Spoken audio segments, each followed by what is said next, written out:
Trump is marching on the freedom of the press in the USA, and I find that deeply troubling.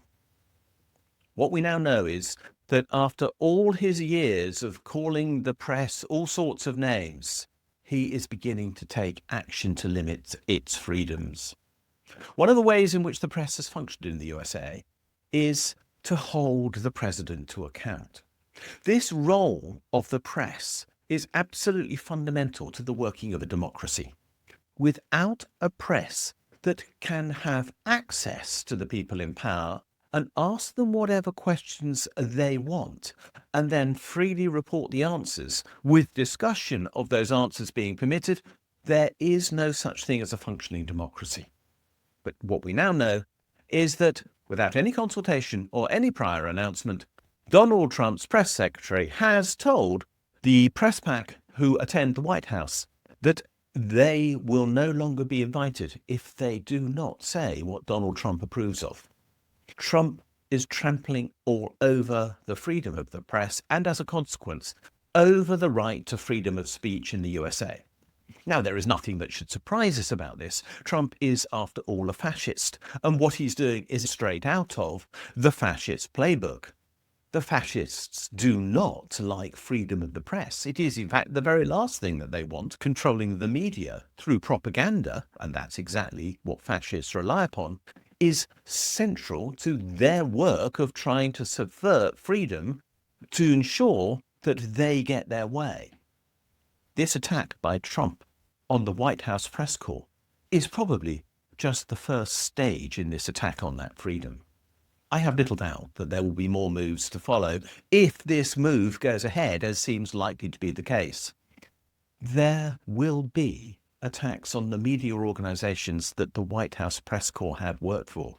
We already know that Associated Press, AP, one of the biggest news agencies in the world, has been barred from the White House for refusing to call the Gulf of Mexico the Gulf of America, which it very clearly is not.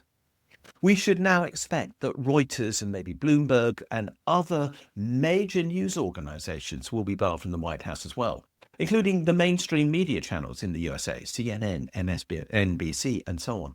They might go. Who will they be replaced with? Well, Fox News will, of course, still be there. And there may well be a lot of social media personalities from the far right. But the actual media, the people who people rely upon for news, will not be present. And my suspicion is that the licenses that they are granted to broadcast inside the USA will also be increasingly revoked. We've already seen Trump make moves against individual press outlets, particularly by threatening legal action over reporting of the events of 6th January 2021. But how long is it before he begins to close down these news organizations, newspapers, by threats of legal action, which they will not be able to afford to defend, and which they know the Supreme Court will support? And will he even go against things like YouTube and the channels that criticize him on that platform, which are then rebroadcast into the USA, even if prepared outside? Exactly, by the way, as this channel is, when roughly 50% of our viewership comes from the USA, for which I'm very grateful, but I do wonder for how long it will last. This is deeply troubling. We are living in an era when everything that we valued about the freedom to say what we thought, so long as we stay within reasonable boundaries of not causing threat to others, we have been able to say what we want, and again, on the basis that we believe it to be objectively and fairly founded.